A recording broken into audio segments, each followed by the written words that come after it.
ਤੁਸੀਂ ਦੱਸੋ ਮੌਲਵੀ ਸਾਹਿਬ, ਉਹ ਕਿਹੜੀ ਅਦਾਲਤ ਹੈ ਜਿੱਥੇ ਇਨਸਾਨਾਂ ਦੇ ਮੱਥੇ ਤੇ ਸ਼ਰਾਫਤ ਦੀ ਮੋਹਰ ਲਾਈ ਜਾਂਦੀ ਹੈ? ਇਹ ਕਿਹੋ ਜਿਹਾ ਸਿੱਧਾ ਰਸਤਾ ਹੈ ਮੌਲਵੀ ਸਾਹਿਬ?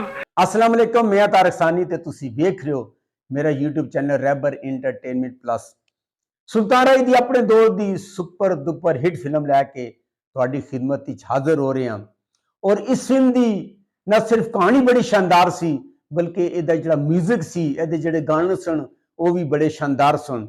और 1974 बरोज जुमा रिलीज होने वाली एक रंगीन पंजाबी फिल्म सीधा रस्ता। इस फिल्म के कारण सुल्तान राय याद रख, कंजरी ते बदमाश दोवें अपनी गरज दे यार होंदे ने। नगमा किसी वेले बंदा जागदे है सुपने वेखण लग पैंदा ताजी है। यूसुफ खान और यार ਉਹਨੇ ਕੋ ਸੁਲੇਮਾਨੀ ਟੋਪੀ ਪਾਈ ਸੀ, ਜੇ ਉੱਥੇ ਹੁੰਦੀ ਤਾਂ ਮੈਂ ਨਾ ਨਜ਼ਰ ਆਂਦੀ। मुमताज बाजी ते फिर इस जुबान सन सिखा दियो। साइका शायदा तेनू याद नहीं ਜਦੋਂ ਤੂੰ ਮੇਰੀ ਅੰਮੀ ਕੋ ਸਪਾਰਾ सायरा ਭੈਣ ਜਿਉਂਦੀ ਸੀ ਤੇ ਮੈਂ ਤੈਨੂੰ ਛੋਟੀ ਜਿਹੀ ਨਹੀਂ ਇੱਥੇ। असद बुखारी ਤਾਂ ਮੇਰੀ ਭੈਣ ਹੈ, ਜੇ ਤੂੰ ਉਹਨੂੰ ਕੁਝ ਕਿਹਾ ਤੇ ਮੈਂ ਇਹ ਕਰ ਦਿਆਂਗਾ। रागनी ਸ਼ੁਕਰੀਆ ਮੁਕਰੀਆ ਅਦਾ ਕਰਨ ਦੀ ਕੋਈ ਲੋੜ ਅਸਲਮ शेख इकबाल ਸੁਣ ਲਿੱਤੇ ਜਾਰੇ ਪੁੱਤਰ अफजाल अहमद ਦੇਖਿਆ ਤੇ ਇਹਨੂੰ ਲੈ ਕੇ ਲਾਹੌਰ ਆ ਗਿਆ। ताया बरकत ਦੇ ਪੁੱਤਰ ਨਹੀਂ ਬਣ ਜਾਣਗੇ ਨਾ, ਮੈਂ ਇਹਨਾਂ ਨੂੰ ਲਾਹੌਰ। नईम हाशमी ਕੋਈ ਗੱਲ ਨਹੀਂ ਪੁੱਤਰ, ਸਰਦਾਰ ਮੁਹੰਮਦ ਹੈ।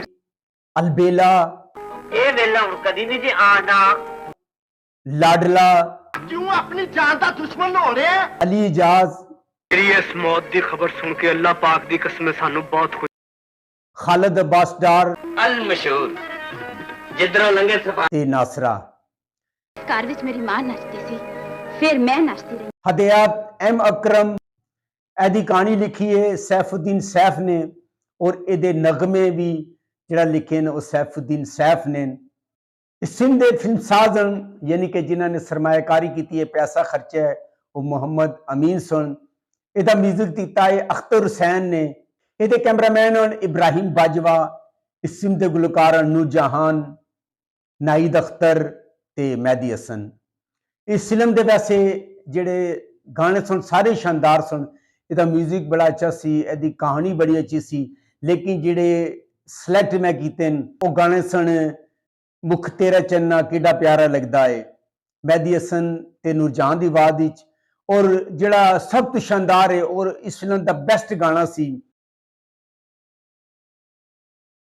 करके बहाने असां रात सारी टालीए, ਇਹ रूना लाला ਦੀ आवाਜ਼ ਵਿੱਚ ਸੀ।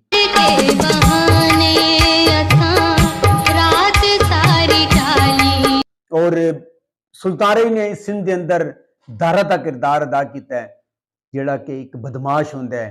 और ओदी भैन नसरीन होंदी है, नसरीन का किरदार अदाकार सायका ने, और ओदी जिहड़ी मां होंदी है वो सायरा होंदी है।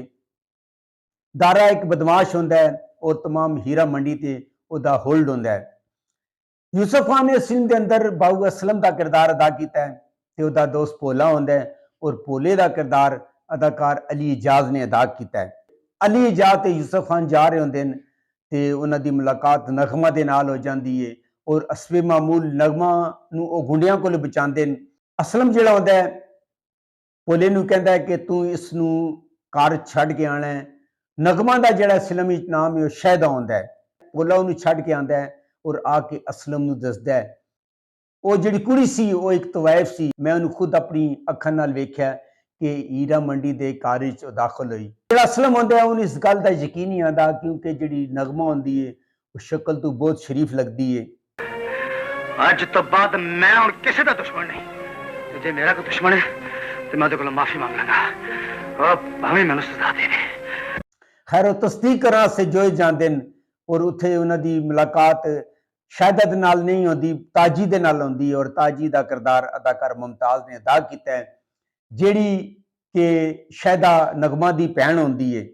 नासरा ने फिल्म के अंदर मां का और अफजाल अहमद ने प्यो का किरदार अदा किया है, जिहड़ी शायदा ते ताजी का प्यो होंदा है ते मां होंदी है। और वो दोनों हीरा मंडी च होंदे। अफजाल अहमद ने इस फिल्म के अंदर बड़ा ही शानदार काम किया है। और सब तो जिहड़ा कमाल का काम है वो शेख इकबाल का है, जिहड़ा कि एक साबका बदमाश होंदा है और बदमाशी छड़ के शराफत की जिंदगी गुजारदा है। और जिहड़ा दारा सुल्तान रही होंदा है ओदा संगी होंदा है, ओदा दोस्त होंदा है। बहु असलम जिहड़ा होंदा है, बहु असलम जिहड़ा होंदा है वो शहदा दे नाल प्यार करदा है और शहदा दी तलाश ही होंदा है और बार बार उस कोठे ते जांदा है और आखिरकार उन्होंने ये पता चल जाता है कि जो भोले ने गल दसी सी वो बिल्कुल सही और बिल्कुल दुरुस्त सी। ओदी उत्थे मुलाकात शहदा दे नाल हो जाती है। और इधर जिहड़ा दारा होंदा है, दारा जिहड़ा वो शहदा दे नाल प्यार करदा है और ताजी जिहड़ी होंदी है वो दारे दे नाल प्यार करदी है। शहदा नगमा एक किशन होंदी है और माँ और प्यो काफ़ी कोशिश करते हैं कि उन्होंने नचण ते मजबूर करन, पर वो सिलाई कढ़ाई करके अपना टाइम पास करती है। वो कपड़े लैण वास्ते नसरीन दे कोल जाती है और नसरीन का किरदार अदाकार साइका ने अदा किया है। और जिहड़ी नगमा होंदी है वो कपड़े लैण वास्ते नसरीन दे घर जाती है और नसरीन का किरदार अदाकार साइका ने अदा किया है। और साइका ने इस फिल्म की सुल्तान रही दी भैन का किरदार अदा किया है। नगमा चूंकि बचपन ही उन्हां दे कोल सपारा पढ़दी है, इस वास्ते उन्हां दे घर ओदा आना जाना होंदा है और उथों वो कपड़े लैके सिलाई करके अपना गुजारा करती है। और इस फिल्म का सब तो बेहतरीन जिहड़ा सीन है और जिस सीन ने मन काफ़ी दफ़ा रोण ते मजबूर किया है और बार बार यह सीन मैं रिपीट करके देखिया वे। दो ऐसे सीन हैं जिन्होंने मैं काफ़ी दफ़ा बार बार रिपीट करके देखिया है।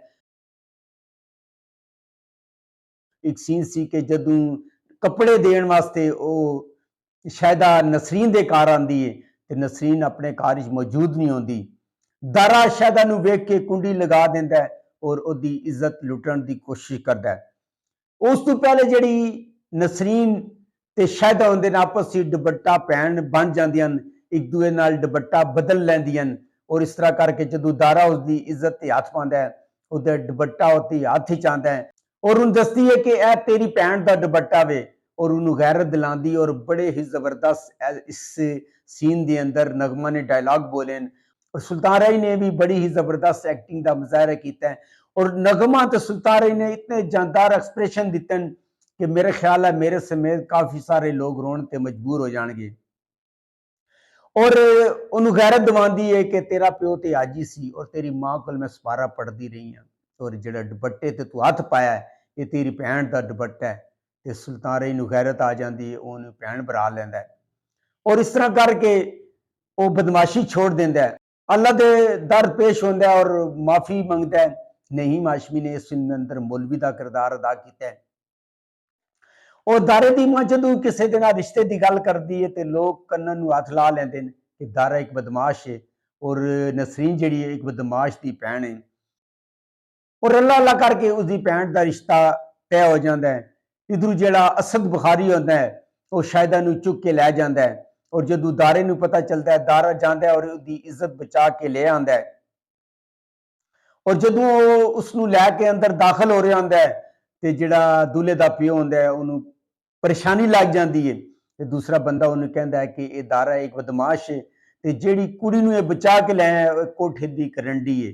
उसका जिहड़ा प्यो होंदा है दूल्हे का वो बरात वापस लैके चला जाता है। और सुल्तान राही ने इस सीन के अंदर भी बड़ा शानदार काम किया है कि मैं किस तरह लोगों को दस सकां कि दारा एक शरीफ हो गया है। वो दूसरे शहर ही जाके मेहनत मजदूरी भी करता है पर जिहड़ा उसका माजी है उसका पिछा नहीं छोड़ता। और मौली साहब कहते हैं कि तेरी धी दुल्हन जरूर बनेगी और सेहरा भी हुण सजेगा और अपने पुत्र नूं दूल्हा बुला के उसका निकाह दे नाल नसरीन नाल पढ़ा देंदे। इधर जिहड़ा असलम होंदा है और अपनी मां नूं राजी करन दी काफ़ी कोशिश करदा पर मां उसदी मंदी नहीं है। और नईम हाशमी ते दारा जांदे ने जाके उसदी मां नूं कायल करदे ने। खैर काफ़ी देर तो बाद असलम की जिहड़ी मां होंदी है मन जाती है और इस तरह बरात आ जाती है, शादी का दिन आ जाता है। और खुदा दी करनी होंदी है कि जिहड़ा अफजाल अहमद होंदा है उन्हें सख्त गुस्सा होंदा है और पुलिस लैके आ जाता है और आके कहता कि मेरी तू ये वरगला के ये जिहड़ा ना शादी कर रहे हैं। और जदों उन्होंने शेख इकबाल देखता है तो शेख इकबाल उन्होंने पहचान लैंदा है कि वही बंदा है जिसने मेरी धी नूं अगवा किया सी। यह सीन ही बड़ा शानदार सी और शेख इकबाल ने और रगमा ने ऐसे जबरदस्त एक्सप्रेशन दिते हैं कि इंसान रोण ते मजबूर हो जाता है। यह फिल्म यूट्यूब पर मौजूद है, तुसी जाके वेख सकते हो। अगर तुहानूं मेरी मालूमात अच्छी लगी हो मेरे चैनल नूं लाइक करो, सबसक्राइब करो तो शेयर करो तो नैक्सट वीडियो तक रब राखा।